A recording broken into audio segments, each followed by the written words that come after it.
Gracias, Eugenio. Buenos días, muchas gracias. Empezamos. Bueno, muchísimas gracias. Primero que nada, quiero agradecer a Luis, a José Ignacio, a Relieve, a todos ustedes por esta. ¿Cuál avance? ¿Y para atrás? Ok, gracias. Perfecto. Les quiero dar las gracias por esta invitación. Es un placer estar no solo en Ecuador, pero específicamente en Riobamba. Es un placer estar aquí con ustedes. Quiero explicar un poco la perspectiva. Um, yo soy afiliado con la Universidad de West Virginia, pero mi función principal es como funcionario del gobierno del estado de California. Yo ya tengo haciendo eso casi 25 años. Mis primeros 18, yo fui con la agencia de California, el estado de California. Hace 8 años me salió la oportunidad de que fui asignado director de la agencia regional. En Estados Unidos, la autoridad ambiental son 3 niveles de gobierno. A nivel federal tenemos la EPA. A nivel estatal hay agencias de cada estado. En California es la CARB, que se conoce bien. Y también hay agencias regionales. En California somos 5 agencias regionales grandes. Y como les digo, a mí me toca dirigir la de la capital para que se ubiquen. Primero que nada, quiero hacer una introducción muy especial, porque esta vez que vine a Riobamba, vine acompañado, muy bien acompañado, y traje 2 colegas de UC Davis. Al final de mi presentación, les voy a decir por qué vinieron conmigo, pero quiero presentarlos. Primero, a Francisco Párez, el doctor Paco.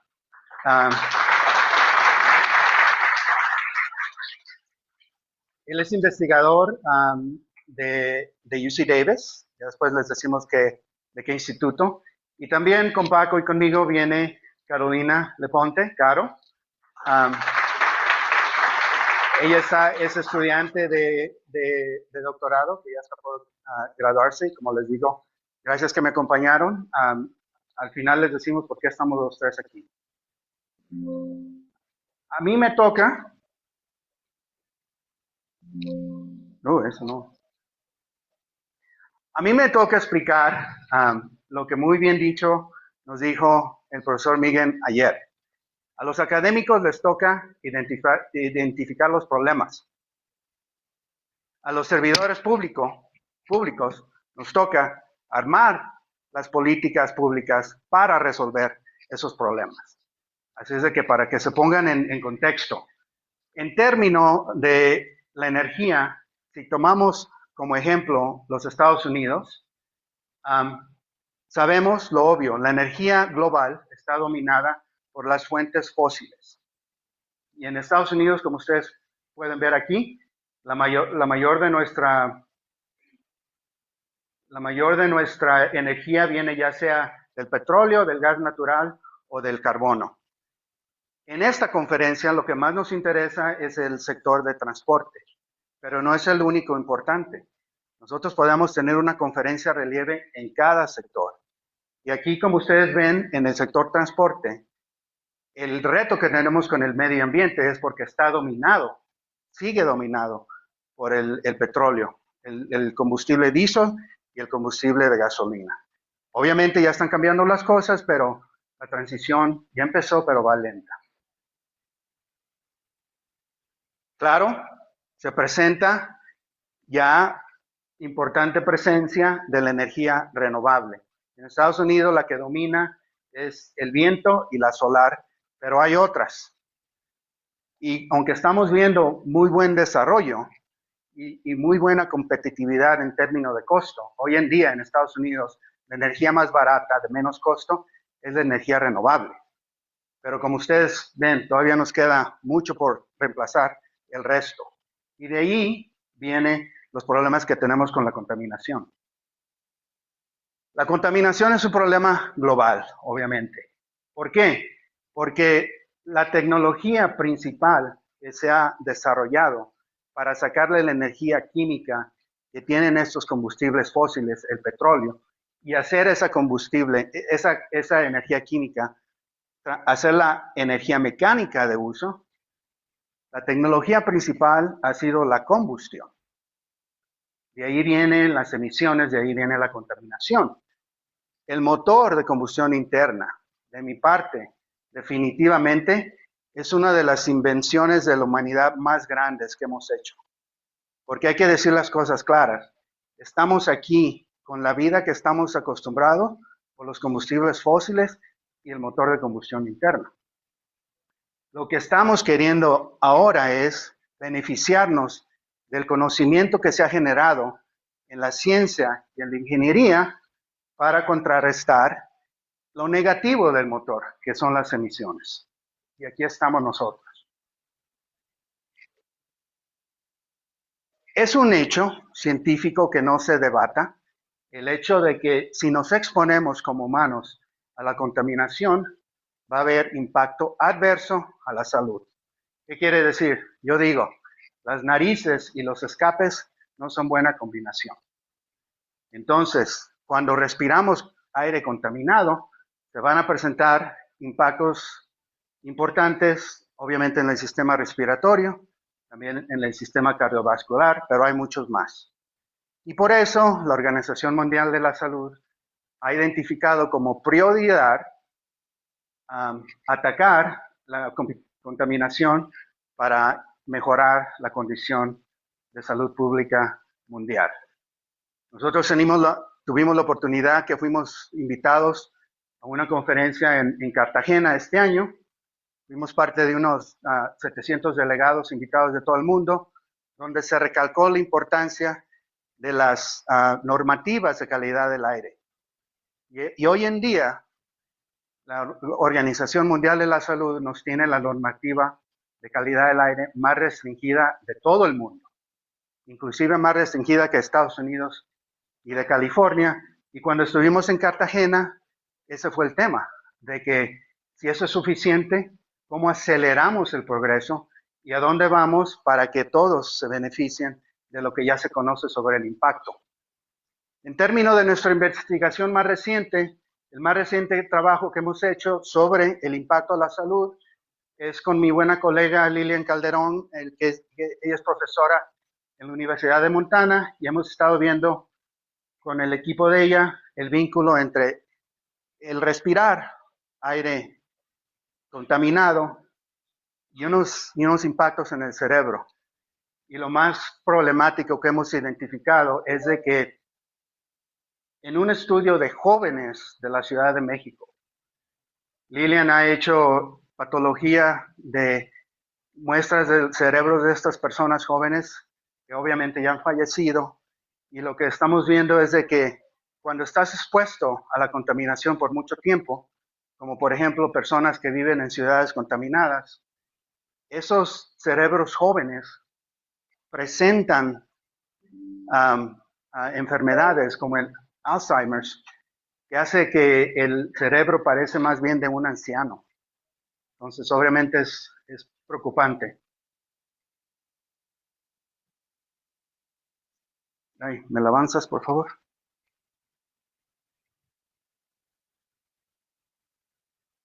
Ahora bien, ¿qué es la contaminación? Para quedar claros. Son gases, partículas, materiales biológicos, fuentes naturales, fuentes que las generamos nosotros los humanos. Son emisiones directas que salen del humo del escape de las pipas de las industrias, pero también hay formación indirecta. Precursores que se cocinan en la atmósfera en la presencia de la energía solar y nos generan combustión secundaria. En el mundo hemos identificado los contaminantes criterio. ¿Qué quiere decir criterio? Son los más simples, los que cuando empezamos en este negocio de los estándares de calidad del aire, fueron los que se identificaron en correlación a impactar la salud pública. Obviamente hay muchos más hoy en día. Ayer hablamos del material particulado. El material particulado no es un compuesto único, es toda una familia. Hay el PM10 que ya lo conocen, el 2.5, el PM1, las partículas ultrafinas, las nanopartículas. Ayer hablamos del black carbon, también hay organic carbon, carbono elemental, brown carbon, hay muchas. Hay precursores del ozono que vienen siendo los NOx, los óxidos de nitrógeno y los volátiles orgánicos. En términos del calentamiento global tenemos obviamente el CO2 y muchos más. Y muchos más que estamos aprendiendo que impactan, como el black carbon. Hay cientos de compuestos que hemos analizado en términos de composición química que ya los tenemos identificados. Cientos, 400, 500. Y todavía nos quedan cientos que no sabemos qué son. Sabemos que están presentes porque los podemos pesar, pero no los hemos identificado precisamente. No les podemos dar una definición química. Y eso es importante. Así es de que a los estudiantes les queda mucha área de hacer investigación. Pero todos, ayer preguntaron la pregunta, cuando hablamos de la contaminación por necesidad, son definiciones operacionales. ¿Qué quiere decir? Cuando yo hablo de material particulado, tengo que especificar cómo lo estoy midiendo. Con un filtro de ciertas dimensiones, de cierto material, hago la muestrea en ciertas condiciones y lo que peso le llamo el PM.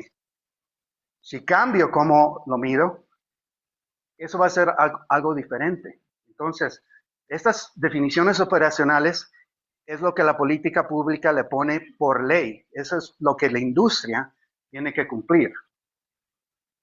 ¿Cuál es el papel de las políticas públicas? Dos cosas.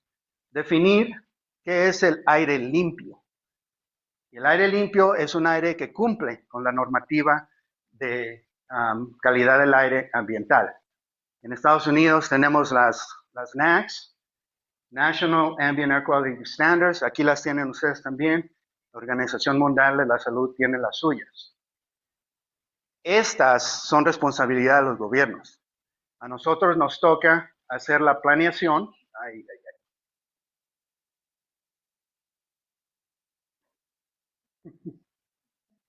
¿Listo? No más para atrás. ¿Cuál es el de atrás? ¿Le haces para atrás?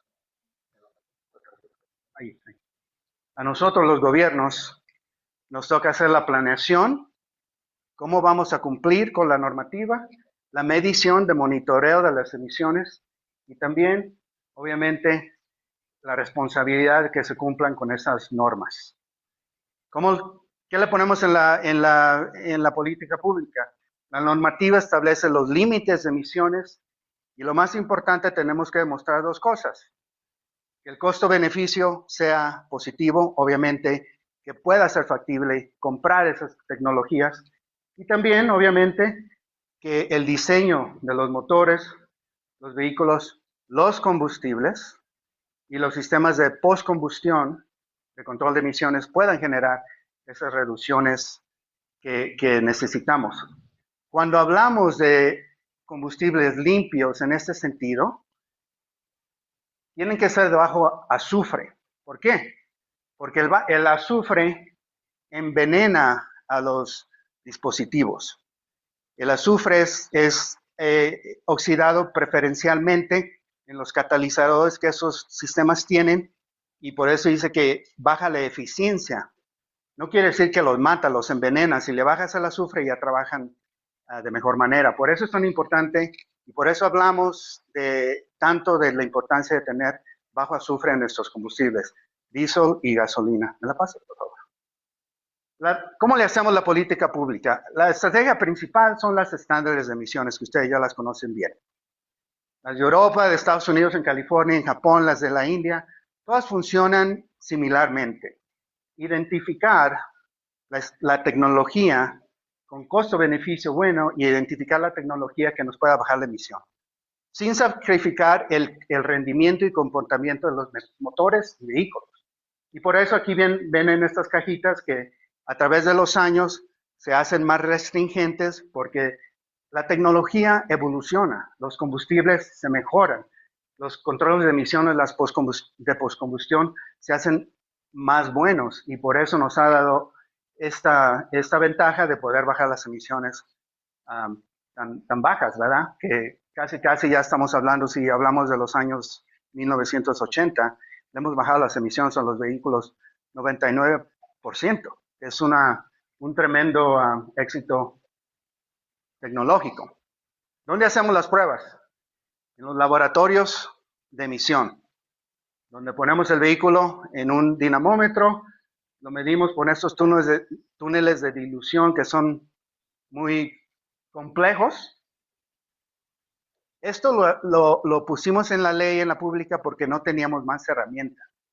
Era la única manera que a nosotros se nos ocurrió cómo hacer estas pruebas y cómo poner estos límites.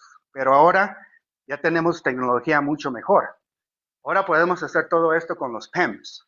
Y yo por eso digo, estos laboratorios tan costosos, tan complejos, son complementarios a tecnología mejor que tenemos hoy, que son los sistemas portátiles de medición de emisiones, para medición de las emisiones. En términos del motor tan importante que es el motor a diésel,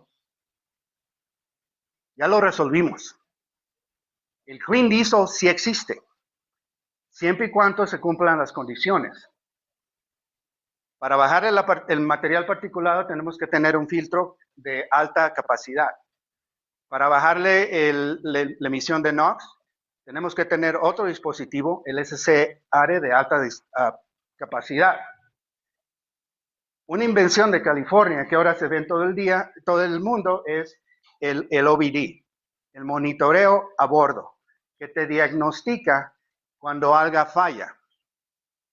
Cuando haya falla y le dice al técnico que va a hacer la reparación a dónde ir a buscar esa falla.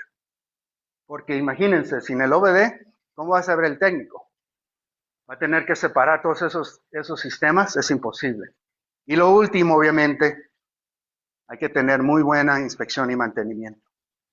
Si tú vas a escribir una política, la mejor del mundo, y te olvidas de esto, de hacer el seguimiento, esa política no vale más que el valor del papel donde la escribiste. Pasa, por favor.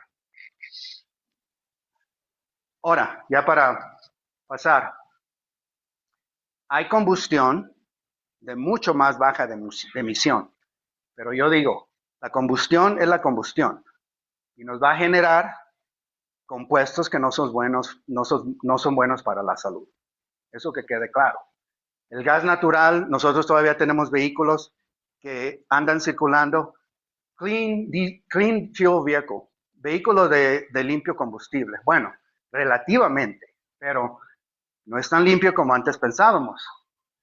Este fue uno de los primeros estudios que se hizo en Estados Unidos, lo hicimos nosotros en el 2002. Y este es el gas natural comprimido, porque se nos hizo una pregunta. En el principio de los 2000, teníamos que decidir cuál es el mejor, el gas natural comprimido o el diésel moderno. Y por eso hicimos estas investigaciones y nosotros fuimos uno de los que identificamos que sí, el gas natural te da material particulado, la masa muy baja, pero te genera un montón de partículas ultrafinas, que ya el profesor John Agudelo nos explicó. Las ultrafinas son tan pequeñas que no pesan nada, pero son millones de partículas entre ellas. Pasamos. Ahora bien, quedamos en este debate. Entonces, ¿qué vamos a hacer para la medición? ¿La masa o el número? Pero no es el único parámetro. Podemos establecer el tamaño, la superficie de las partículas, el potencial oxidativo, etc. Entonces, si el impacto es claro, ¿cómo las vamos a medir? ¿Cómo las vamos a tratar? El impacto, como ya les habíamos, este es el libro que contribuimos, el impacto de las partículas ya queda claro, pero no hemos podido entender cuál es esta referencia de cómo medirlas, de cómo controlarlas. Nosotros hicimos mucha investigación, nos interesó mucho esto que estaba haciendo Europa, donde en Europa la Euro sí tienen límite de número de partículas.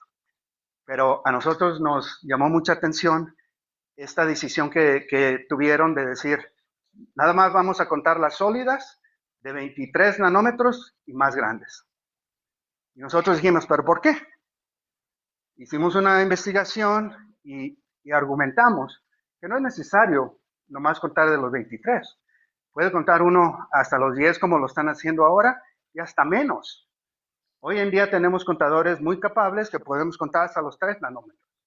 Entonces la pregunta que nosotros presentamos es, ¿por qué ignorar partículas que están presentes, que tenemos entendimiento, que tienen vínculo a la salud? Seguimos. Y mi último punto, obviamente, que aquí les comparto, de todas mis publicaciones, yo creo que esta es la más importante de mi parte. Lo hicimos con los colegas, el doctor Robin Smith de Australia y los colegas de Europa, donde revisamos 282 publicaciones. Entonces, este es un repaso de ellas. Y lo que estamos diciendo es de que es bien importante no simplemente poner la normativa y las regulaciones. Hay que tener la fiscalización, los sistemas de inspección y mantenimiento para prevenir dos cosas que están pasando hoy en día. El primero es el cheating. Y obviamente el mejor ejemplo fue lo que nos pasó con Volkswagen. No fue el primero y desafortunadamente no ha sido el último. Y la otra cosa que nos pasa también en Estados Unidos es el tampering, que la misma dueño de vehículo anda cambiando la programación de la computadora. Eso genera mucha emisión y es parte de la responsabilidad de los gobiernos a prevenirla. Seguimos. Mañana vamos a hacer un ejercicio muy importante que Luis ya les va a contar, que se enfoca solo en eso. Si Ecuador ya adoptó la euro, cuando dicen ustedes van a llegar a Euro 6, ¿cómo saben? Aquí no se juega pruebas de homologación, aquí no hay laboratorio como el que les enseñé que pueda hacer esa determinación. ¿Cómo saben ustedes? Mañana vamos a hacer un ejercicio utilizando los sistemas portátiles de los compañeros de esta compañía 3.x, que nos dan la habilidad a países como Ecuador a que ustedes mismos hagan su certificación como nosotros la hacemos en los laboratorios. Pasamos. El futuro es eléctrico. La transición definitivamente ya pasó, pero va muy lenta y nos quedan muchas barreras. Así como Daniel nos dijo en Ecuador, nos pasa lo mismo también. Sí, ya tenemos muchos vehículos eléctricos, pero ya nos dimos cuenta que la red no tiene capacidad ni de generar, ni de distribuir, y no tenemos suficientes estaciones de carga. Tenemos un problema muy grande. En Estados Unidos, en California, los vehículos eléctricos son de dos sabores. Los de batería, pero también le estamos apostando mucho a las celdas de combustible con hidrógeno. Y ahí vemos un gran potencial porque en Estados Unidos, en California, como ustedes en Ecuador, tenemos mucho material que es un recurso en la biomasa.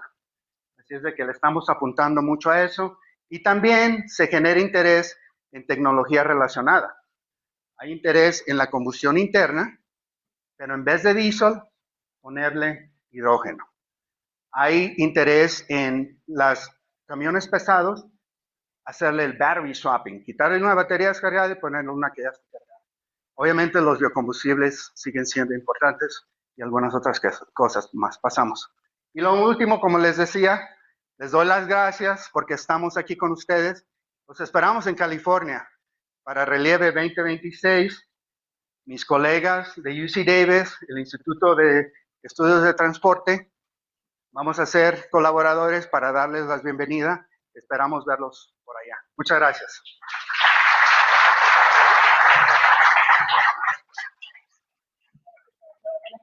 Okay. Agradecemos al profesor Aguirre solo de parte del público escenario presente. ¿Hay inquietudes o dudas? ¿Alguna pregunta por parte de las personas aquí presentes? Bien, lo agradecemos a la profesora Ayala.